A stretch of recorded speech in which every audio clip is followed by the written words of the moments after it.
Hey everybody, guess what? It's time for another edition of Ruts Rides. Today we've got my 1966 Volkswagen Double Cab Pickup.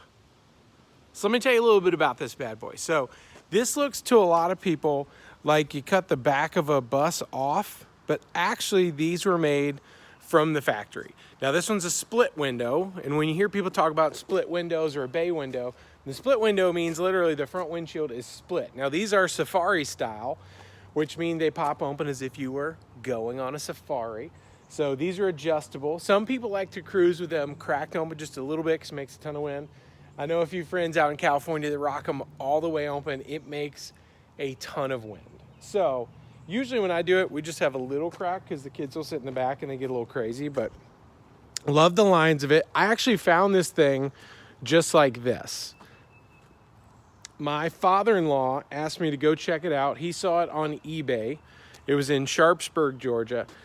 I went and checked it out, and Rachel said this was probably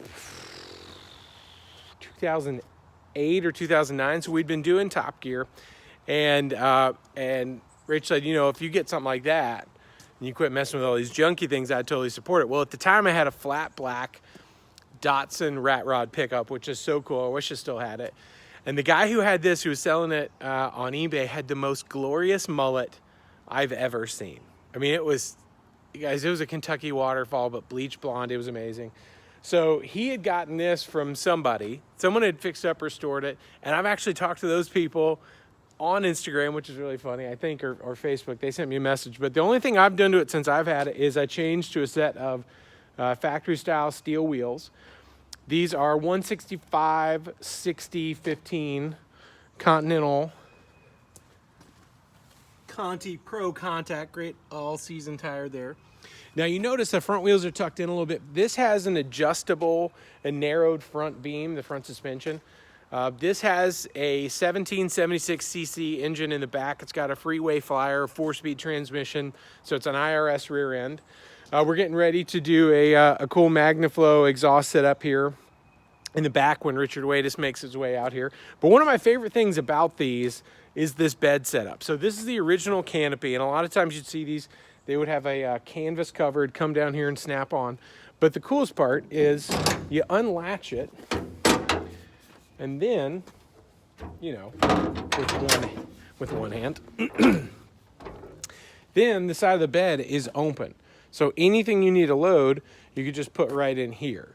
It's got a little foot step up when this is flipped down. Got rubber pads, so it keeps it all protected. But I've also got some old school stickers. Got my DTA in there. Beard Life. What's up? What monsters do? I'm also missing a hubcap because it flew off. Do I have another one? Yes. But it's not as pretty, and I keep forgetting to put it on. So let me take you inside. Look at this beautiful wallpaper on the door panels. Has an old Lacara steering wheel. I have one gauge. It's for fuel.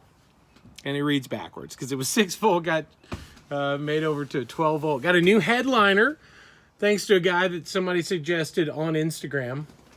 Came out and did that. Ooh, I need a little glue right there, don't I? But nice back seat. I got seat belts. I am thinking about doing like a TMI seat interior. Waylon and the gang do some really cool stuff. This is one of my favorite things. This is a church key. That's how you get into the trunk. Yeah, that's where the engine is. Old school Pioneer setup here. This thing is hilarious. It's got a cassette tape. I don't know if you kids know what that is, but no. Tiny little rear view. This is one of my favorite things about it. So the air that hits the top of the windshield right out there goes up, comes through this box, and then you can adjust it with this flap here. It's either on or off. So when I say adjustable, I mean relatively to a light switch. But it'll blow air on you while you're driving, which is really cool. But love this thing. Still some fun stuff to do to it. I don't know, I kind of like the wallpaper. What do you guys think? Would you do that? Would you change it? Yeah. I definitely think I got to do a stereo in here. It's got a big Odyssey battery in the back, so the little generator on here can make plenty of power for whatever I put in. But Yeah, I think it needs a cool stereo, good speakers. And I'm kind of tempted. I just got a new original style shift knob. This one has this cool old, it's like an antique door handle, which is fun. A lot of people run this little extender knob that puts it in a slightly better position so it doesn't hit your leg. I don't really mind it, to be honest. The spare tire is right back here, which is kind of the fun thing of what that hump is. Oh, now I've messed up my seat. Because you got a hump back here for it. So not a lot of frills in this thing, you know? You get in, cruise, it's air cooled. It's funny, Tanner is looking at one of these right now, and I keep trying to tell him to get it because it's so much fun. But love this thing. It's been a good time to have it. I haven't really done anything with it. When we first got it, believe it or not, it was even lower. And my friend John Hudson helped me crank it up about an inch higher. It had MP5 spokes on it, but the tires were hitting the bottom of the seat, basically where the wheel well is. So we decided it needed a little love. But there she is, 66 VW Double Cab Pickup. A fun one, you know? Try to have a good time with these things. But I hope you guys enjoyed checking it out. I have another one coming out soon.